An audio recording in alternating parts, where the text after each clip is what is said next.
to our university and give a lecture here, because as you have seen yesterday, she has her own gallery in the Biennale, and to find a timely slot here to come here was, I think, not the easiest thing in the world, so thank you very much. Professor Orna Tsultem is professor of art, Mongolian art history at the Indiana University in Bloomington, Indianapolis in the US. Maybe you know about this university. It was and it still is one of the centers in the US for Mongolic and Turkic studies as well, with a very, very long tradition of history and art, linguistics, and all the disciplines that you can study concerning Turkic and Mongolic. Today, Orna will give a lecture on the Mongol ZURAG, as you can see from the slide, Invention of New Tradition in Mongolian Art. And is actually what some of you have already seen yesterday in the Biennale in Neilt we had we were in Garibaldi Street. So the floor is yours. I will not occupy any room more, and I will just sit down here. Thank you. Okay. So thank you everyone for coming to my talk, and thank you very much, Elizabeth, for inviting me to give this talk. I think it's very important for us to understand about Mongolian art, especially during Venice Biennale, when we have two exhibitions opened concerning Mongolian art. So let's see how it goes. So I have organized my talk in two sections. One is starting with historical background, which triggered the Mongol ZURAG new style, and the second part I'll be talking about contemporary artists. So some of you are very familiar with this painting, which was made around 1912, and it depicts Ikure, commissioned by Khan, and it's by artist Jukder. And Jukder was, we know a little bit about him. He was a fine artist, very close with Khan, and this set of three longevity deities are painted by him. So Khan himself was a very eccentric person. He was avid patron of arts. He had artists working for him. He supported arts, he commissioned arts, and he also gave freedom of style for experimenting with style, which is a very interesting aspect of how styles developed even in this early period.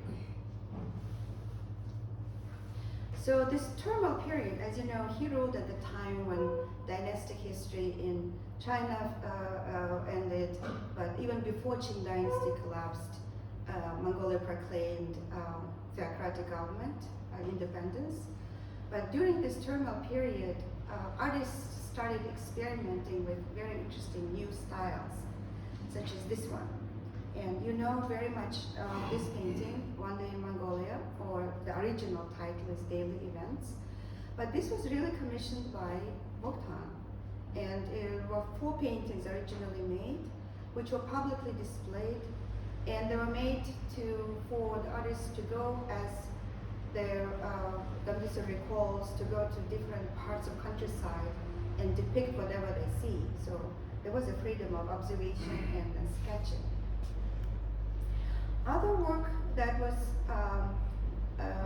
also for Jobsundamba for Khan was this one, Green Palace. Currently attributed by Shara, but most likely by different artists, also depicts a very interesting subject matter of meditation temple of the Jobsundamba, but many scenes surrounding the palace. He was also an avid writer. He was a prolific writer. Khan wrote and contemplated in his writing about degenerate times, difficult era where this political and social cultural turmoil was happening. In Mongolian, it's called Zurag. Here, the prophecies are translated. Ali Sharkozy translated it, and currently there's a lot of translations happening also from the Tibetan to Mongolian, modern-day Mongolian language.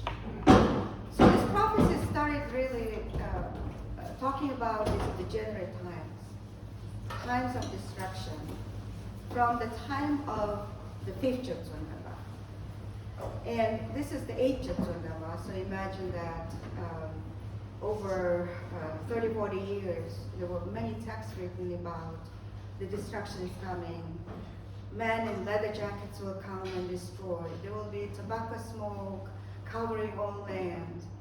And there will be mingling of men and women in the monasteries, and the faith will be destructed. So they all knew, they were aware that the tragedy is coming. And my firm belief is the way I approach these paintings is there was a deliberate, intentional preparation, so to speak, connecting with people during these difficult times of the Khan and of the audience, of the viewers that he saw as his people. So this One Day in Mongolia is very compositionally arranged. And as you can see that it's structured around the cardinal directions with the hallmarks of geographical topography of Mongolia, and it has a narrative. It has a narrative with a center of a lama in a tent, which depicts, if you see a little bit close-up view, you can see that the skulls around, the people are here, the lama is having a sermon here, and people are crying, they're mourning death of somebody in their family. So there is a death in the center of this composition. And surrounding are different scenes where we see people are moving, as you can see, they're migrating from winter home to summer home, but there is also connection. There are links, and what is interesting is you can read it on your own. This is my reading, how I'm connecting these scenes, but each of you can engage and stand in front of this painting and build your own narrative, whatever narrative you create.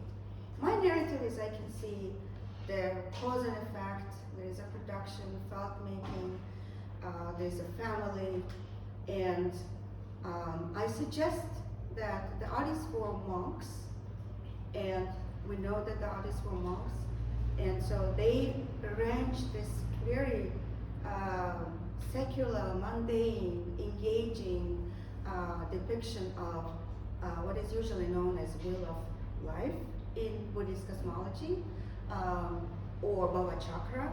And in Bhava Chakra, it's strictly arranged composition of 6 realms and the poisons and how you, how's the cause and the fact navigate human life. But in this painting, and these are all understanding from Buddhist cosmology, but in this painting, any viewer can engage in wit and humor in the narrative that is built. So my one way of reading, as I suggest, is there is the scene of marriage happening here when people are coming and bringing gifts to the groom is bringing gifts, but he's taking the bride away, and then across diagonally the composition, the narrative continues into the top corner when the marriage continues with a young couple entering their new home, and then there's another home built up and moving. There is a felt production, and there is a family starting here, intercourse, there's a birth of a child, and then the woman with several children now moving to the next production scene of that.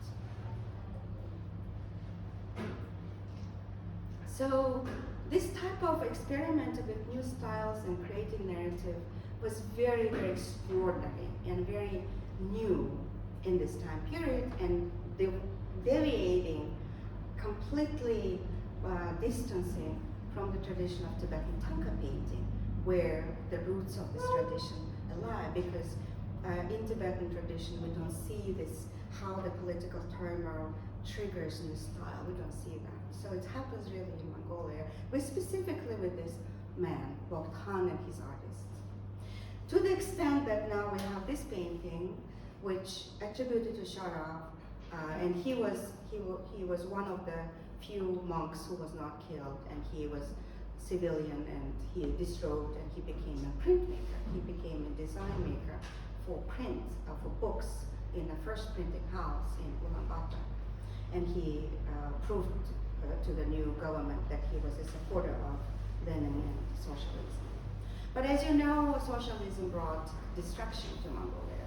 And this Ikure was the important center of Mongolian Buddhism, was completely destroyed into a new town, Ulaanbaatar, which translated as Red Hero, and it's replaced Ikure. The buildings were following the Soviet architecture, and many monks purged and killed. But those who were fortunate enough to disrobe and become secular artists like Damdeseren, they also painting Ikure as they remembered. And as you can see, Ikure consisted of yurts and gear and architecture that was built on mobile architecture. Damdeseren also started, these artists, when they disrobed the monks, they started learning from Soviet instructors, and landscape painting or subject matter like this one, which were introduced with Soviet teachers about depicting realistic animals and herders, and then young generation of artists were educated in Moscow. One of them was Tsultem, the first generation. Now really, three artists were the first generation of artists, and Tsultem, they came back in, after World War II, 1951, back to Mongolia, familiar with landscape painting, familiar with oil on canvas, watercolor, all the European medium, which was new to Mongolia. Buddhist painting didn't use those medium of art. And Tsultem started to paint landscape painting, which is, again, subject matter completely new to Mongolian audience. And it was very well accepted because socialism was introducing this new medium to Mongolian society, and this painting became, to this day, a masterpiece. It brought him State Award. And here's this photograph of him still in Moscow painting the Soviet subject matter. And his mentor in Moscow was Gerasimov, who is actually quite well-known Soviet artist, painter, and who depicts, as you can see, very traditional socialist realistic paintings, which show prosperous utopian socialism with people are happy, people are collective always. And the second artist, Otom, who was also colleague of Tsultem, the same generation, first generation of artists, brought that socialist realism to Mongolia and introduced them, and it became the main style in Mongolia, propagated throughout the 20th century. Not only they brought the new medium of painting, oil on canvas, and watercolor, gouache, all this, but also they brought European art institutions to Mongolia, this man. My father, Tsultem, he built also 1965 the new museum of fine art, because the Buddhist sculptures all were looted and they discarded as the temples were all destroyed. And him and Damdeseren collected those sculptures and then built the former supermarket Russian building. They transformed it into a museum where they placed these wonderful, remarkable gilt bronzes, sculptures, which they're still there today. And this man also tried to think outside of socialist realism at the time, allowing in 1968 an exhibition of young artists in July. There was a couple of artists sent to, for instance, Czechoslovakia, to Prague. Among them there was Botendorch, but this artist Sosa, he never traveled to Europe, but he was very experimental, eccentric artist, and he wanted to experiment with colors and forms. So a form of a mother, a quote-unquote mother from petroglyphs, from rock art, he took that form and he just created a composition. And they exhibited another artist, Dumbure, still living artist. They experimented, very simple subject matter of goats, right? Nothing really severe political, nothing here, anything political. And the exhibition was successful. It triggered a lot of discussion and polemics when the exhibition closed. However, the political party was not happy. And they questioned why this young man now showing abstract art. Why they're showing these goats? What is the meaning? There's nothing socialism in here. So they were penalized. My father was penalized with warning, with calling Kremlin about what to do now with these people who are advocating what or capitalist art, right? And certainly, visually, it is a different conceptual approach to visual depiction, right? 10 goats, benign theme, but certainly it is different than socialism supported landscape painting. But it was disregarded and completely discouraged after this. Botendorch was not allowed to go back to Czechoslovakia for a year, and he had to prove depicting portraits of Stalin and Lenin and all these political leaders to prove his political alliance with Soviets and socialism. That was the context of the time when socialist realism was mainstream. There was a censorship of freedom of speech. And these artists, Tsultem and Surin, and they were very disturbed with the fact that what happens with Mongolian tradition, with preservation of culture, and what to do, where are the roots of this culture. And so they were closely debating. I'm finding more and more evidence, uncovering materials, how there were very serious discussions among themselves, including Invention, academician, and here's Tsultem painted also, the artists. They were all monks, but they were disrobed and became artists.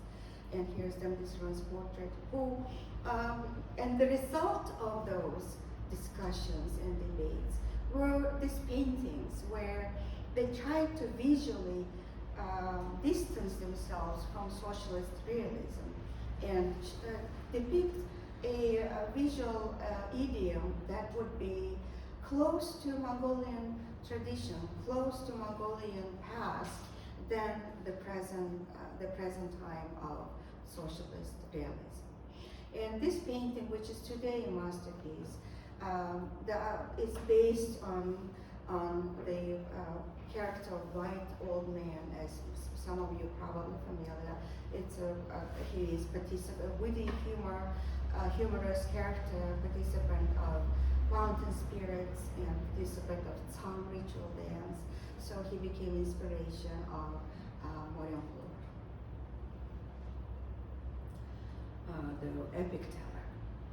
Tsultem himself constantly trying his hand of developing this style which they called Mongol ZURAG, referencing similar polemics happening at different time periods in Republican China in early 20th century and in Japan in late 19th century, when those countries at their dialogue, at their interaction with Europe, also were confronted with the question, what is the real Japanese painting, what is the real Chinese painting, and as a result of that was Nihonga.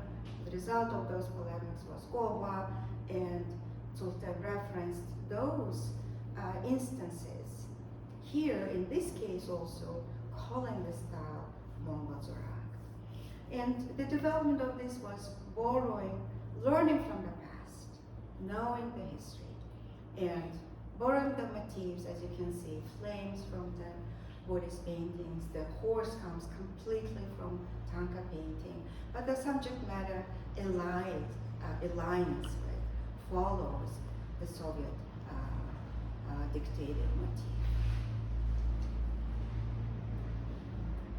Or completely benign, non-political subject matter landscapes. This is one of the masterpieces which is in the National Gallery. It was damaged 2008 and it's now under restoration. But it's really, the entire painting consists of clouds, but they made into this ornamental clouds, which are very well-known motif in East Asia. In China, in Japan, this triangle motif. In Chinese, it's called Rui clouds. They're often used as a motif in auspicious paintings, in Buddhist paintings in Dolfin, for instance.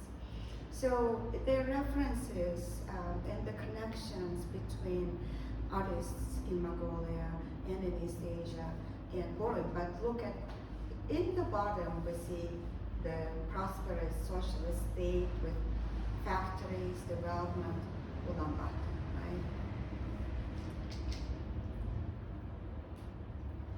Sultan, not only he was experimenting and developing these motifs and this Mongol ZURAG visual as an artist himself, and Dandan Sereng and Yadan Sureng and Sengetsupo, these are Mongol ZURAG artists who were developing this style as the polemics were continuing.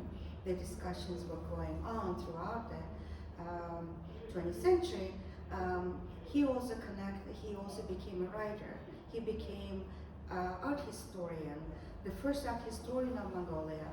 He defended his doctoral thesis in Moscow in 1971, which later published as a book, Искусство Mongolia, in 1982 with 3 editions, and you can see one copy of it in the exhibition. And he went further, and because their understanding of Mongol ZURAG was really based on understanding of Mongolia's past, which was discouraged by Soviet system. So they had to learn where the roots of tradition go, to Central Asia, to Himalaya, and to Dunhuang. And so he connected with Mongolian scholars. One of his connections led to Japan, because Japan is one of the very few countries who continue to have their embassy in Ulaanbaatar during the Soviet times. So these are all Japanese. Hasumi Sensei right here, who was a Mongolian language teacher in Tokyo, and these are embassy people right here. I still have to find their names. He connected with them, and he started to give talks and wrote books. And this is Teruza Sugiyama when he was young, and his exhibition started opening the diplomatic relations with the People's Republic of China in 1984. In 1992, he had solo show in Japan. So he became also an important connector, cultural connector between these people and the cultures. And so because of these connections, his next project was really to have the government understand that Buddhism is not against socialism. Buddhism is part of the larger picture of Mongolian culture. And through the support of Mongolian government, he built that project of the 5-volume set, which you can see in the exhibition today. And that set he was not paid, there was no understanding during socialism of this kind of financial transactions.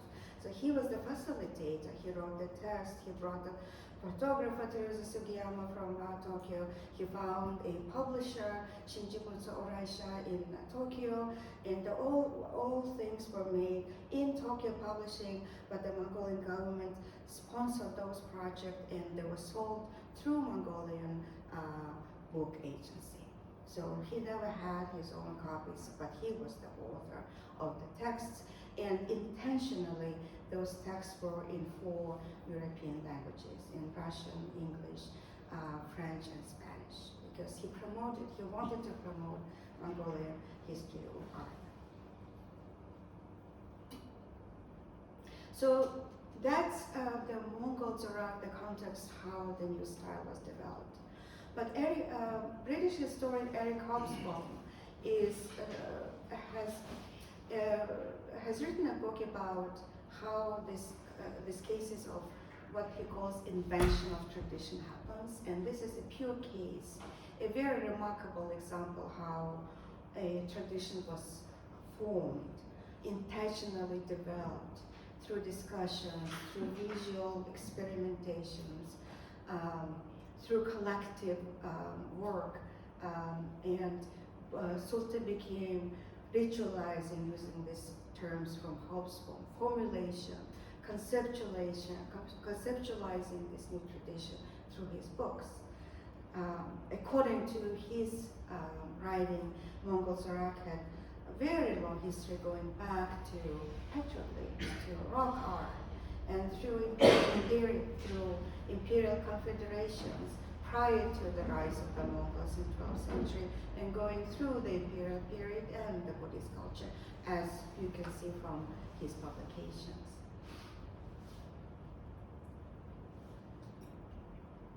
But Mongol ZURAG is not just this local narrative and story which happened in Mongolia. Mongol ZURAG is a living tradition which now goes from local to global, as you can see from the artists in this exhibition. And this is what I'm trying to show in my exhibition, as well as show in my writings. For instance, if we see Zurag's art from 2015, his compositions, as you can see visually, very crowded, and one of the features of Mongol ZURAG is extreme narrative. Remember, One Day in Mongolia is based on the storytelling. It's where you read, you connect the links, you build your own story. And this is exactly what's happening in Zurag's painting. There are so many references and connections, and you can stay here and stand in front of his paintings for hours to create your own story. They are building their composition, their pictorial picture based on Shara.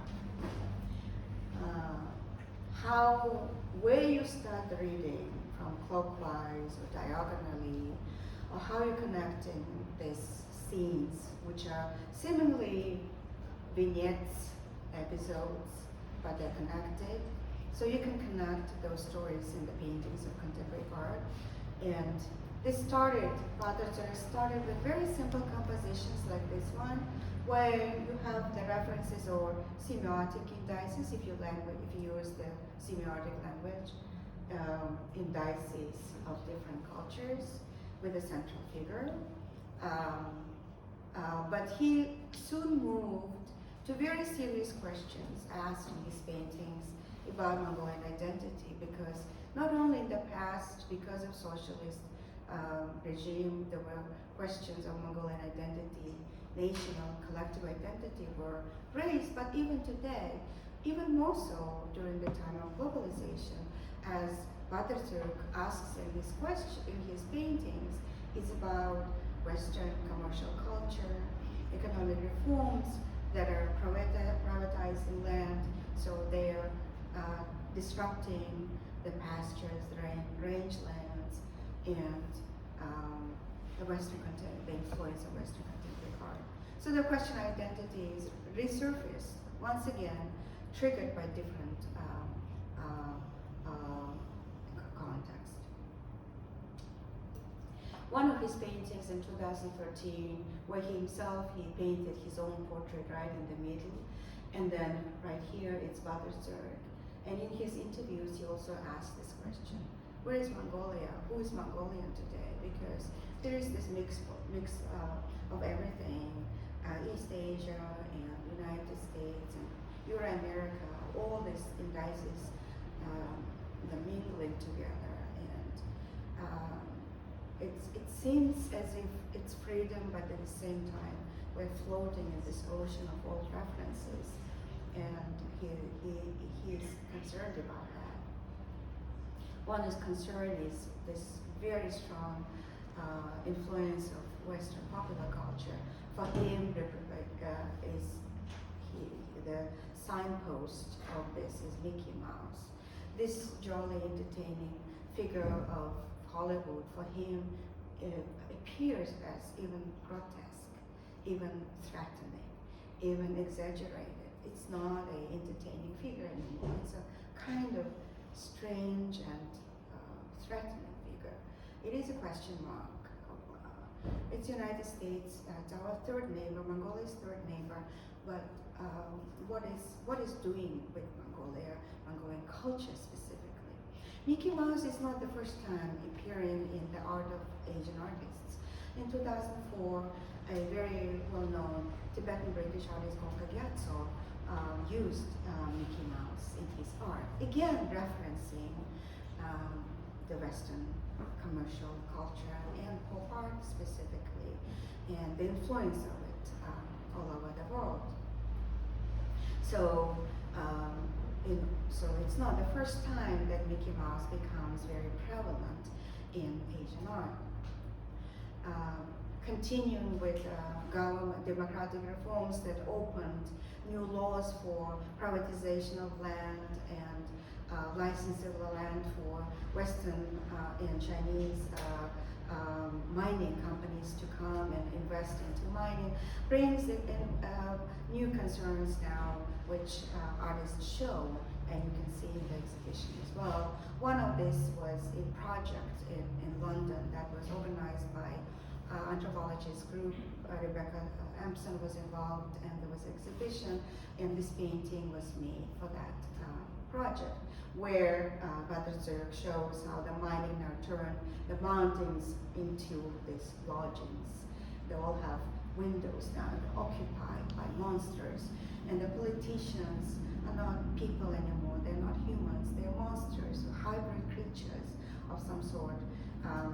And it's based on an actual shamanistic ritual which was taking place on top of Bakhmut, a sacred mountain near Ulaanbaatar, where this former prime minister, he was a life-size effigy was made, and as you can see, several shamans were together to have the ritual to kind of denounce this man.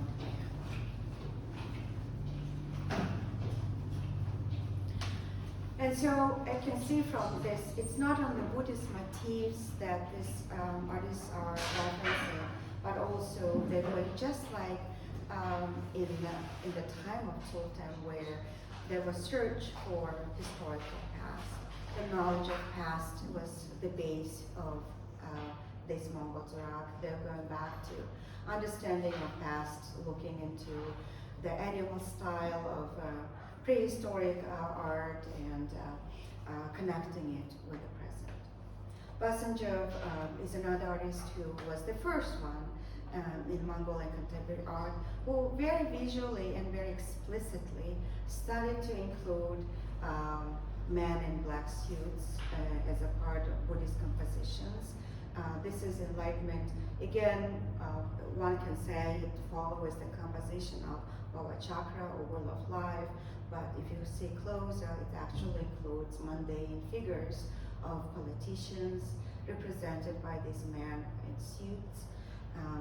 He continued that in this painting, which on the way to Venice from Hong Kong, it's a collection of Han Art Gallery in Hong Kong, and it turned the man in suit turned into this monstrous figure in the middle of this composition, or hybrid creatures who are fighting with each other for political greed, and they are turning into this yelping figure of a creature, or a monstrous creature yelping at this traditional script, which is talking about mining specifically.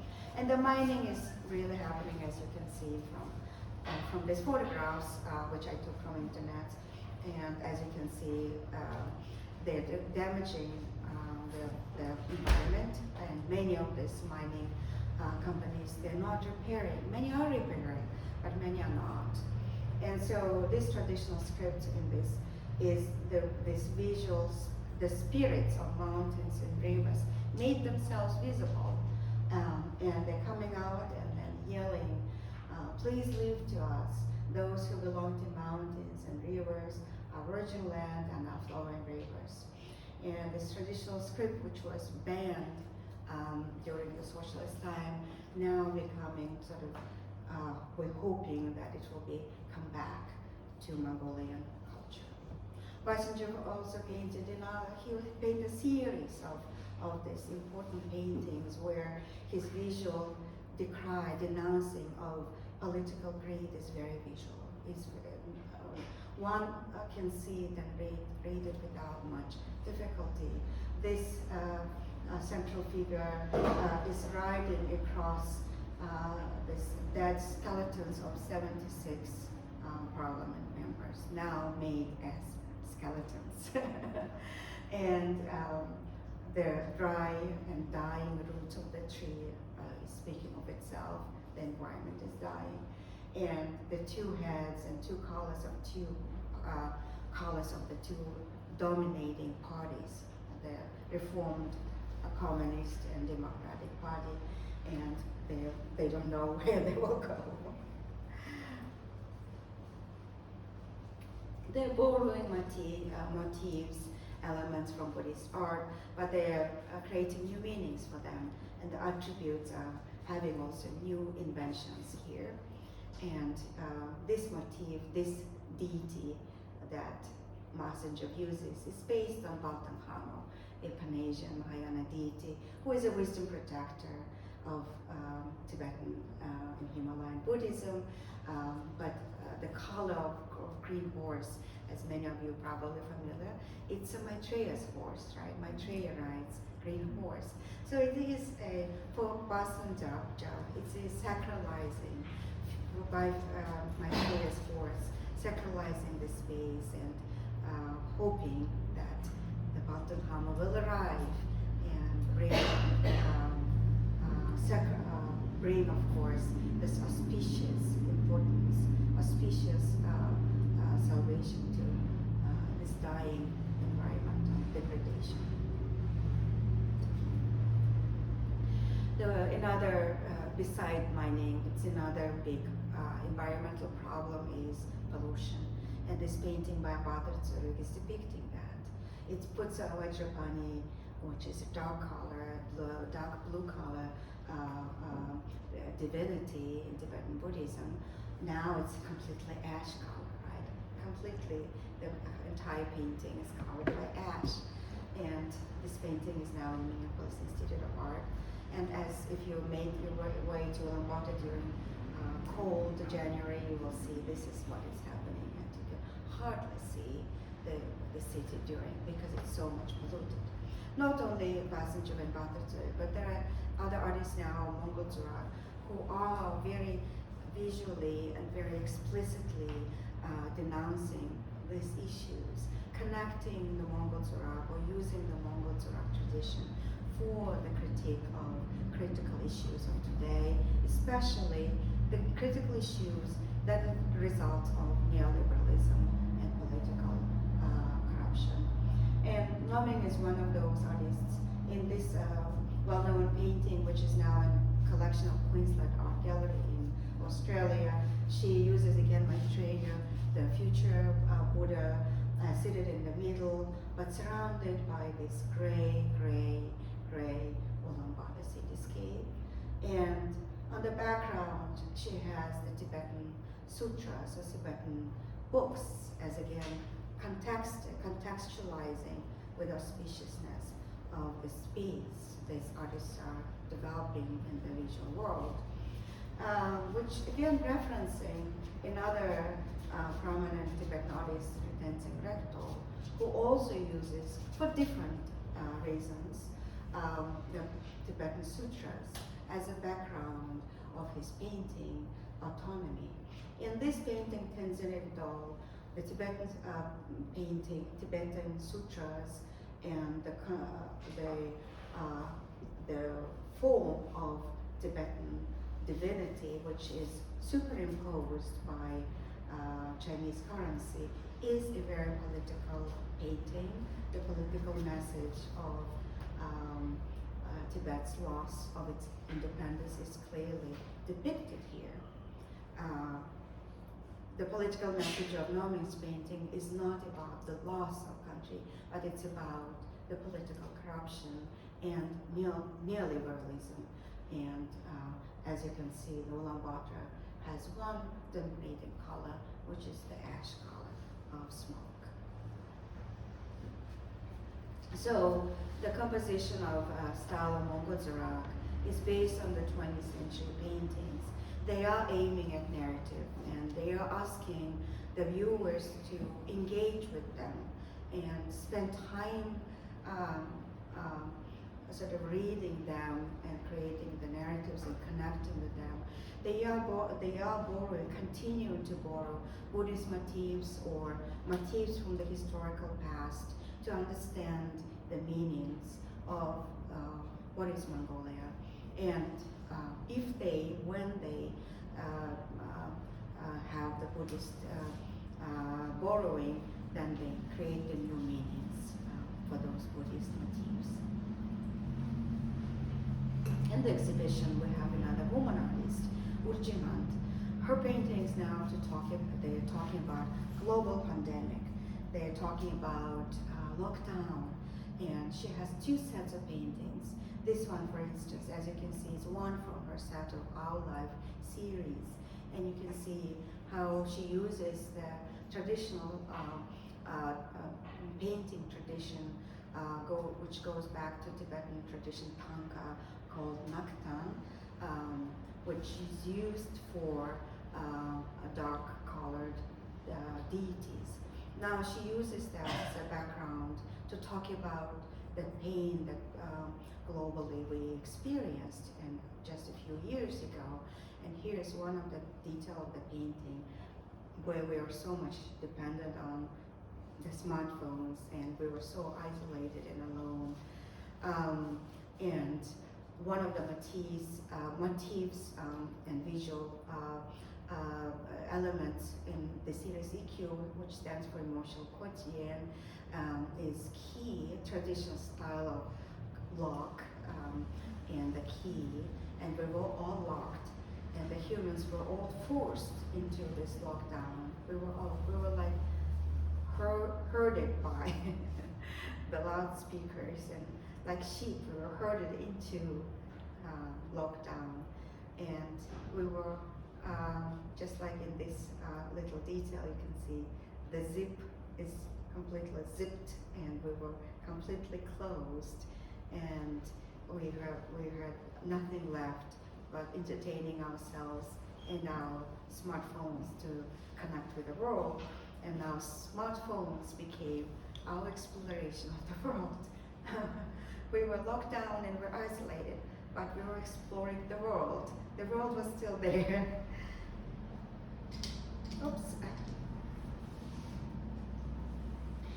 And in her interviews, she references her 3 children and her children. That is here if you want to ask questions. So her children are here and they're obsessed with the exploring of the world with the smartphones, and as you can see, that visual motif becomes kind of the language of the lockdown. But there is also a very important another series of Urjahand, which is titled Immunity. We have Immunity second on this show, and it is this very colorful painting where you can see that in the very center of this painting is this human figure, which has the lotus.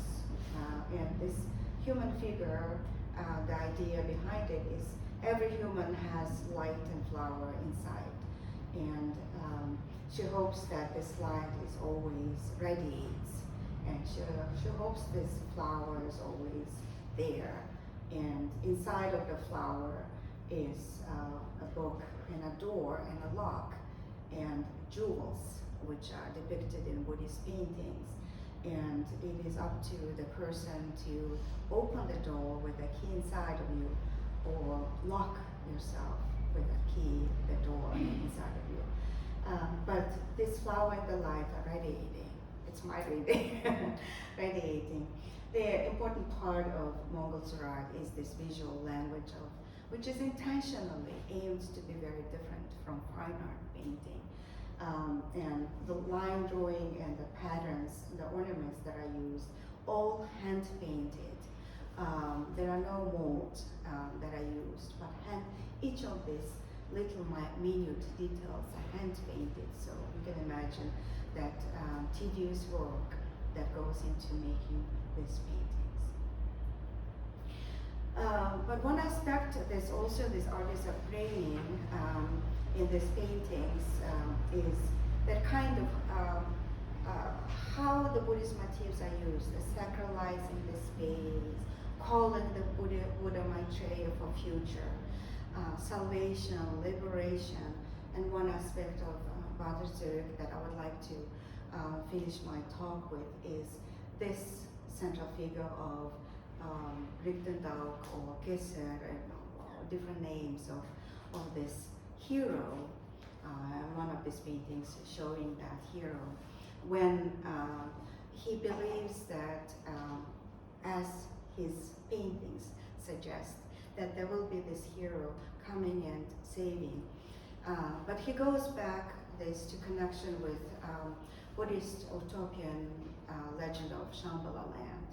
And some of you might have heard that in Buddhist texts there is this reference of Buddhist pure paradise called Shambhala. And it's said in the text that it's somewhere in the north. And there is always debate, where is that north? Is it Tibet? Maybe it's northern part, even to the north from Tibet is Mongolia. So maybe Mongolia is that north. And so there's this always interesting discussions and different constructions around Shambhala. But in Badr Zurich, it's one of those kings in the Shambhala land who comes and he defeats the enemies. And so it's in text which we read that there is this hero who comes and defeats all the enemies, and the people follow them. So in this new painting that he made for this exhibition, that in Venice now, he painted another hero that connects to this continuity of his exploration of this heroic central figure, sometimes appearing in red color, as you saw, sometimes appearing in armor, as you see in this one. It's holding moon and sun in this case, connecting with the cosmology, with heaven, black hole, with planetary system in the top. But again, it's coming to this world and it's hoping that this is humanity that we'll be talking about. This is outside of Mongolia. It's not limited. The language and the concerns are not connected with Mongolia only. It's really going from that local story, now going to the story of humanity. And this is a close-up view of this armored visualization of that invisible power that where we hope sometime we will create to save the planet with the sun and moon in our hands. This painting, by the way, was inspired by a Polish writer, Ossendowski's book. That book was written in 1922 in English, and he wrote that about his adventures traveling in Siberia through Tibet and Mongolia. But he wrote it as a kind of fantastic story of different adventures. But it's still very fascinating read. You can still buy it on Amazon, and it's translated to so many languages.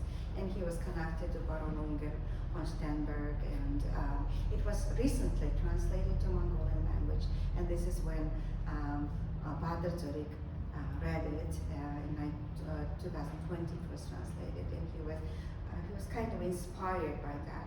It's not about that Asandowski's adventure through Tibet and Siberia, but kind of idea that man, gods and beasts, sort of kind of representative of any time period and turbulent times we're living even today, not only in 1920s, but even today, how many wars we have right in our lifetime already.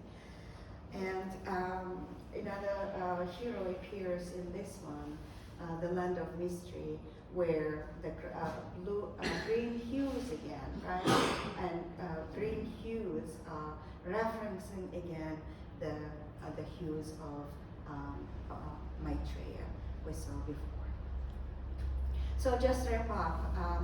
So now when we're talking about from local to global, in this exhibition that you can see, you can go hopefully and see this wonderful 4 artists showing the story of Mongol ZURAG, how from local narrative of concern of Mongol identity now moving to global identity of pandemic and neoliberalism, where environmental issues and humanism and westernization, Western popular culture and globalization that we all together live in. And I write very often about this, so these are some of my articles. If you're interested, you can read more.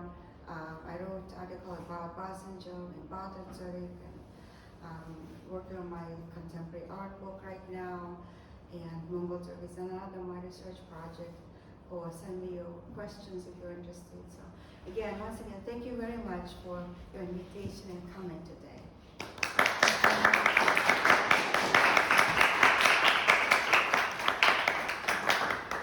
Thank you very much.